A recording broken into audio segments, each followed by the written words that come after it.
ndani yetu. Waefeso sura ya 2 mstari wa 1 na wa 2 anasema hatukuwa na mahusiano na Mungu, hatukuwa tunamjua Mungu. Tulikuwa wafu kwa sababu ya makosa na dhambi. Anasema tulikuwa tunafuata kawaida ya ulimwengu huu. Ipo kawaida ya mfumo wa huu ulimwengu ambao ni tofauti na kawaida ya ufalme wa Mungu.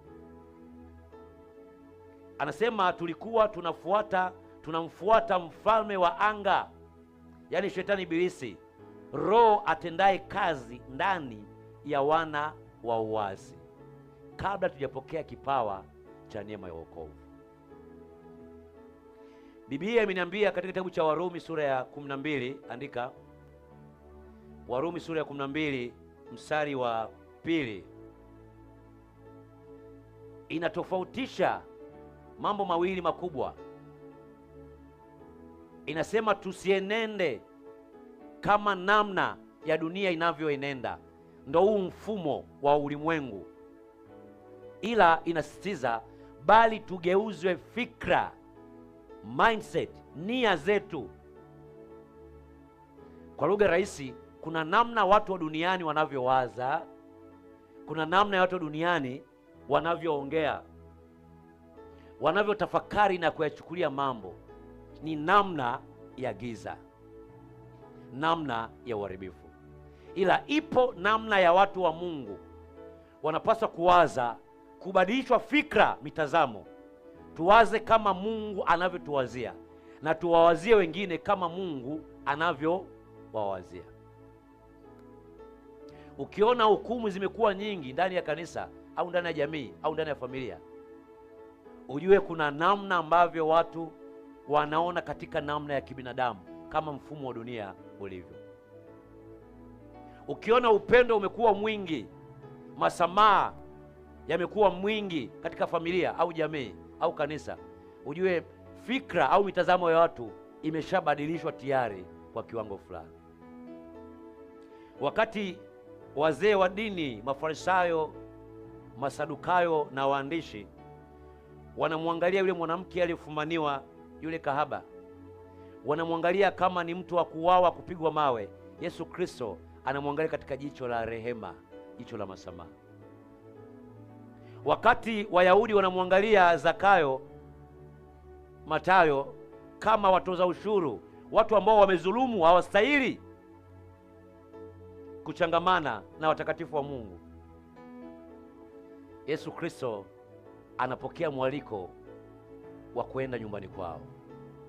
Kuna watu tunaishi nao katika jamii, wengine mpaka sasa hivi tunapozungumza wako club, wako bar, wako pub. Wengine vinywa vyao vina matusi, vina uharibifu. Wengine wapo kwenye vilinge vya waganga wa kienyeji sasa hivi. Nama tunapowaangalia, tunapaswa kuangalia vile Mungu anavyowaona. Biblia inasema Mungu si mwepesi wa hasira. Mungu ni mvumilivu. Lengo lake anataka kila mmoja apate kutubu na kumgeukia yeye, apate kipawa cha neema ya wokovu. Tunapoangalia ndugu zetu ambao hawajapata neema ya wokovu, tunawachukuliaje? Tunawaombea ili na neema ya wokovu ifunuliwe kwao. Tunapoangalia watu wanaoteseka na maradhi na magonjwa, wanaoteseka na dunia, kuna mzigo wa kuomba ndani yetu kwa ajili yao, au tunaonyoshea mikono na kuwahukumu? Wakorintho wa pili sura ya 5, andika Wakorintho wa pili sura ya 5 mstari wa 17, inazungumza habari ya kufanyika kuwa kiumbe kipya ndani ya Kristo Yesu. Tumefanyika kuwa kiumbe kipya. Anasema ya kale yamepita, tazama yamekuwa mapya. Anazungumza kiumbe cha zamani kilikuwa kinaenenda sawasawa na namna ya nini? Ya dunia, ya mfumo wa dunia. Lakini kiumbe kipya kinaenenda sawasawa na namna ya familia ya Mungu, katika namna ya utakatifu. Kuna mtu mmoja anaongea hapa, jamani wapendwa. Mtume Paulo anaandika nyaraka, barua kwa Timotheo.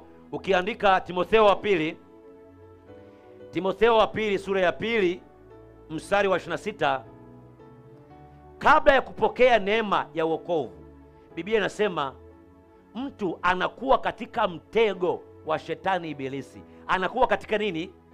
Mtego wa shetani ibilisi. Anakuwa mtumwa wa kufanya mapenzi ya giza. Mtu hajapokea neema ya wokovu anakuwa ni mtumwa wa kufanya mapenzi ya nini? Ya giza. Anatumikishwa. Ndio maana yule ambaye hana neema ya wokovu ni rahisi sana roho za mababu, za mizimu na majini ya huko kwao kumtumikisha, kumfanya awe vile wanavyotaka wao. Lakini ukishatambua kwamba wewe umewekwa alama na Mungu, umetiwa muhuri, roho za mababu na laana za ukoo hazina tena nguvu juu ya maisha ya mtakatifu. Bwana Yesu asifiwe sana. Kuna mtu mmoja anaongea hapa, jamani wapendwa. Mtume Paulo anaandika kwenye Wakorintho wa pili sura ya 4 mstari wa 4. Anasema shetani ibilisi ambaye amemwita ni mungu wa dunia hii, ni mungu ya small letter, ya herufi ndogo. Wakorintho wa pili sura ya 4 mstari wa 4. Anasema kazi yake ni kufanyaje? Ni kupofusha fikra, mitazamo, nia za watu wasiokuwa na Mungu, wasiomjua Mungu, ili nuru ya Yesu Kristo isiwazukie, isifunuliwe ndani ya mioyo ya watu. Kazi ya shetani ibilisi kufanyaje? Ni kuharibu fikra, mitazamo. Anaharibu fikra na mitazamo kwa namna gani? Andika Wakorintho wa pili sura ya 10 mstari wa 3 hadi wa 5. Wakorintho wa pili sura ya 10 mstari wa 3 hadi wa 5 inazungumza namna ya kupambana kwetu. Vita yetu sio damu na nyama, ipo katika ngome ya mawazo. Shetani ibilisi siku zote anaangusha fikra, mitazamo, anapambana, anainua, kama alivyosema mnenaji wa kwanza, anainua elimu. Elimu hizo zipo kinyume na elimu ya nani? Elimu ya Yesu Kristo. Leo watu wengi wapo kanisani bado wanapambana na kataa laana, wanapambana na laana ambayo Yesu Kristo alifanyia kuwa laana, ili atakayeamini awe mbali na nini? Na laana. Wanapambana na dhambi ambayo Yesu Kristo alifanyia kuwa dhambi, ili atakayeamini awekwe mbali na nini? Awe huru mbali na dhambi. Kwa nini shetani ibilisi anapofusha fikra watu nuru ya Kristo isiingie, isifunuliwe ndani ya mioyo yao? Ni kwa sababu anajua, cha kwanza, watu kweli ya Mungu ikiwaingia, ikifunuliwa ndani ya mioyo yao, cha kwanza watakuwa huru. Mtaifahamu kweli na hiyo kweli itafanyaje? Itawekwa huru. Yohana sura ya 8 mstari wa 32. Jambo la pili, anajua nuru ya Kristo ikifunuliwa kupitia neno la Mungu ndani ya mioyo ya watu, akili za watu zitatakasika, zitasafishwa. Watu wataanza kuwaza na kuona sawa sawa kama Mungu anavyowaza. Yohana sura ya 17 mstari wa 17. Yohana 17:17 anasema uwatakase na ile kweli, neno lako ndio nini? Ndio kweli. Anajua kwamba yoyote ambaye kweli ya Mungu imefunuliwa ndani yake hata pita chini ya makandamizo wala uharibifu. Hosea 4:6 andika, anasema watu wangu wanaangamia kwa kukosa nini? Maarifa. Sio maombi, sio sifa, sio kufunga. Unaweza ukafanya yote, lakini ukifanya nje ya maarifa ya kweli ya ufahamu wa Mungu, shetani anaweza akakukandamiza, akakupiga, hata kama unaenda kwa lugha mpya na upo kanisani. Kwa hiyo vita kubwa ya shetani ni kusababisha watu nuru ya Kristo, elimu, maarifa ya Mungu yasifunuliwe ndani ya moyo wa mtu. Nini kinatokea baada ya mtu kupokea neema ya wokovu? Andika, jambo la kwanza kinachotokea baada ya mtu kupokea neema ya wokovu, jambo la kwanza, anahamishwa kutoka kwenye giza na kuingizwa kwenye nuru, yaani pendo la Yesu Kristo. Wakolosai sura ya 1 mstari wa 13. Ukishaamini Yesu Kristo na kumkiri, Biblia inasema unafanyaje? unahamishwa kutoka kwenye giza na kuingizwa kwenye nini? Kwenye nuru la pendo la Yesu Kristo. Jambo la pili nitakusomea, linatokana na Waefeso sura ya 1 mstari wa 13. Anasema, nanyi pia katika huyo mmekwisha kulisikia neno la kweli, habari njema za wokovu wenu, tena mmekwisha kumwamini yeye na kuitiwa muhuri na Roho yule wa ahadi, aliye Mtakatifu. Anasema tumekwisha kutiwa muhuri na Roho wa ahadi, tumewekwa alama. Kila anayemwamini Yesu Kristo kwamba ni Bwana na Mwokozi wa maisha yake, Biblia inasema anafanyaje? Anatiwa muhuri, anawekwa alama. Kutiwa muhuri huku, kuwekwa alama huku, sio kuwekewa mafuta, kumiminiwa mafuta juu. Hiyo ni katika namna ya kibinadamu, alama ya nje, sio alama ya ndani. Alama hii ni alama ambayo shetani akikuangalia kuzimu na watu wa giza wakikuangalia, wanamuona Kristo, wanaiona nuru inaangaza ndani yako. Wakitaka kufanya uharibifu, kusababisha jambo fulani linene mabaya, wanaiona damu ya Yesu Kristo, uhai wa Yesu Kristo unanena mema juu ya maisha yako. Yoyote ambaye ametiwa muhuri anakuwa chini ya umiliki wa Mungu, anakuwa anamilikiwa na Mungu. Hilo ndio jambo la kwanza. Biblia imesema, Matendo ya Mitume sura 20 mstari wa 28, Mungu ametununua kwa damu yake mwenyewe. Yeye aliyetununua ndiye anayetumiliki. Hakuna mtu mwenye uhalali wa kugusa nafsi yangu wala nafsi ya uzao wetu, kwa sababu yuko ambaye ametununua, aliutoa uhai wake akautoa kwa ajili yetu. Lakini kutiwa huku muhuri au kuwekwa huku alama kumenifanya mimi na wewe kupokea utambulisho mpya. Utambulisho huu ni katika Kristo Yesu, tumefanyika kuwa wana wa Mungu. Utambulisho mwingine, tumefanyika kuwa ni mabalozi wa Mungu hapa duniani, mabalozi wa Kristo. Tumefanyika kuwa wenye haki, tumepokea utambulisho mpya hapa chini ya jua. Lakini kutiwa muhuri au kuwekwa alama ya Roho Mtakatifu ndani yetu kumetufanya sisi kuwa na uhakika, ile divine assurance ya ulinzi, ulinzi wa kimungu. Biblia inasema, Zaburi 34 mstari wa 7, malaika wa Bwana hufanya kituo akiwazungukia wamchao na kuwaokoa. Malaika wa Mungu siku zote wanafanya kituo, Zaburi 34 mstari wa 7, kwa wale waliopokea kipawa cha neema ya wokovu. Yupo kuwalinda. Andika Waebrania sura ya 1 mstari wa 14. Malaika wa Mungu ni roho zinazotuhudumia sisi ambao ni warithi pamoja na Mungu. Kila aliye na neema ya wokovu yuko malaika wa Mungu wanaotembea naye. Kwa hiyo tuna uhakika, kwa kuwa malaika wa Mungu anaiangalia ile alama, tuna uhakika wa ulinzi wa Mungu. Kama vile wana wa Israeli walivyokuwa kule Misri, ili yule mharibu anapopita, walipokuwa utumwani, ile damu iliyopakwa katika miimo ya nyumba, ile damu iliyopakwa, malaika wa Mungu, yule mharibu alikuwa anapita, akiona damu anapita, haingii kuharibu watu wa ile nyumba. Ndivyo ilivyo damu, agano la damu Yesu Kristo ni ulinzi. Shetani ibilisi hana nguvu ya kumgusa mtu mwenye chapa ya Kristo ndani yake.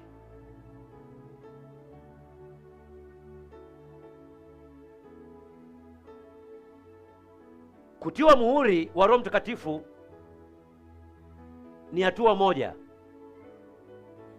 Maandiko yananiambia kwenye kitabu cha Wakorintho, andika Wakorintho wa pili sura ya 1 mstari wa 21 na 22.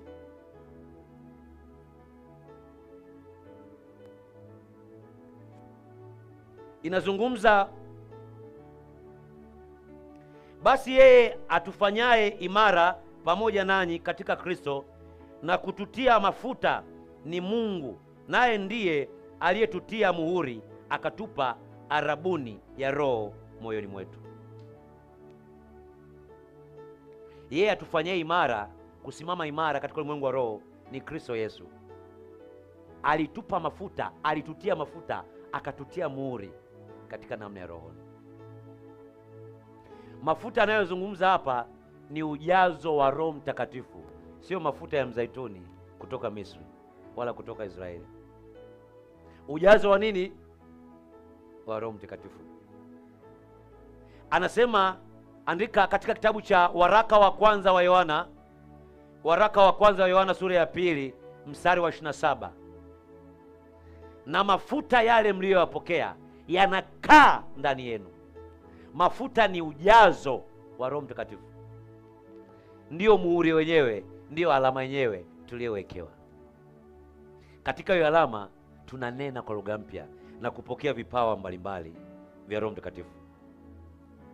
Lakini Biblia inaniambia kwenye kitabu cha Warumi sura ya 8 mstari wa 16, inasema Roho mwenyewe hushuhudia pamoja na roho zetu ya kuwa sisi tu watoto wa Mungu. Roho Mtakatifu, Warumi 8:16, anashuhudia ndani yetu.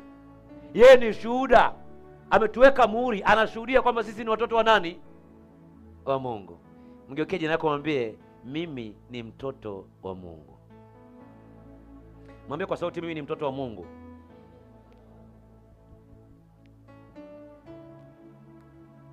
Ufunuo 13, andika Ufunuo 13 mstari wa 16 hadi wa 18,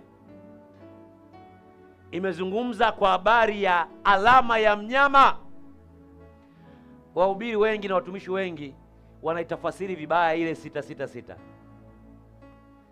Kitabu cha Ufunuo Yohana alipewa katika kisiwa cha Patmo.